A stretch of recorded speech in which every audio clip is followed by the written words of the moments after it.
ചോദിച്ചിട്ട് അള്ളാഹു തരുന്നില്ലല്ലോ എന്ന് ചിന്തിക്കരുത്. അത് നമ്മുടെ ആവശ്യത്തിൽ നിന്ന് അള്ളാഹുവിനെ കണ്ടെത്താണ്. അത് ഭീമമായ തെറ്റാണ്. ഞാൻ പറഞ്ഞിട്ടും എത്ര കേണിട്ടും എൻ്റെ രോഗം മാറുന്നില്ലല്ലോ എന്ന് ചിന്തിക്കരുത്. എന്തുകൊണ്ട്? നമ്മിൽ നിന്ന് അള്ളാഹുവിലേക്ക് ചിന്തിക്കണം. അത് തെറ്റാണ്. ഉള്ള കാലത്തോളം നന്നാവില്ല. ഞാൻ പറഞ്ഞിട്ടെന്താ, എനിക്കൊരു വീടുണ്ടാവുന്നില്ലല്ലോ എന്ന് ചിന്തിക്കരുത്. ആദ്യം അള്ളാഹു ആര് എന്ന് പഠിക്കും. ശ്രദ്ധിക്കണുണ്ടോ? ഇത് തലയൊക്കെ കയറ്റിയിട്ട് പഠിക്കണം. നമ്മൾ എക്കാലം വരെ പഠിച്ചത്, ചിന്തിച്ചത്, ഞാൻ എന്ത് പറഞ്ഞിട്ടും അള്ളാഹുത്തല അത് കേട്ടില്ലല്ലോ. എനിക്ക് പറഞ്ഞത് മനസ്സിലാവുന്നുണ്ടോ? ഇല്ലെങ്കിൽ ഒന്നുകൂടി പറയണം. ചില വിഷയങ്ങൾ ഭൂമിയിൽ നിന്ന് മേലേക്ക് പോകേണ്ടതാണ്. ചില വിഷയങ്ങൾ മേലെന്ന് താഴത്തേക്ക് വരേണ്ടത്. മനസ്സിലായോ? ചിന്തിക്കണം. ഇത് നമ്മൾ മേലെന്ന് താഴത്തേക്ക് വരേണ്ടതാണ്. ആദ്യം അള്ളാഹു ആര് എന്ന് പഠിക്കണം. അള്ളാഹു ആരെന്ന് പഠിക്കണം. അതാണ് പഠിപ്പ്. അള്ളാഹു ആരാ? അവന് ഏറെ ധർമ്മം കൊടുക്കുന്നവനാണ്.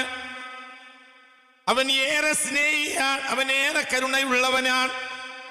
അവനെ ഏറെ സഹായിയാണ്. അവന് ഏറെ കൃപയുള്ളവനാണ്. എല്ലാം ഏറെ ഏറെ ഉള്ളവനാണല്ലോ. നമുക്ക് ലുബ്ധത ഉണ്ടാവും. രണ്ട് കാരണങ്ങളുണ്ട് ലുബ്ധത ഉണ്ടാവാൻ. നമ്മുടെ കയ്യിൽ എണ്ണിച്ചുട്ടതേ ഉള്ളൂ. അപ്പോഴോ സ്വാഭാവികമായി ലുബ്ധത ഉണ്ടാവും. രണ്ട്, തീരുന്നതിനെ നമുക്ക് പേടിയുണ്ടാവും, ലുബ്ധത ഉണ്ട്. മൂന്ന്, നമുക്കൊരു അനിഷ്ടം ഉണ്ടാവും. അതായത് ഞാനും നീയും കൂടെ എന്ത് ചെയ്തു? ഞാനും നീയും കൂടെ ഇവിടുന്ന് മദ്രാസ് പോയി സങ്കല്പിക്കുക. എന്താ നിന്റെ പേര്?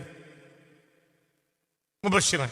ഞാനും മുബഷിറും കൂടെ മദ്രാസിൽ പോയി ഒന്നിച്ച് ടിക്കറ്റ് ചെയ്തെടുത്ത് ട്രെയിനിൽ കയറി 5 മണിന്റെ മദ്രാസ് മെയിലിൽ നമ്മൾ രണ്ടാളും യാത്ര തുടങ്ങി.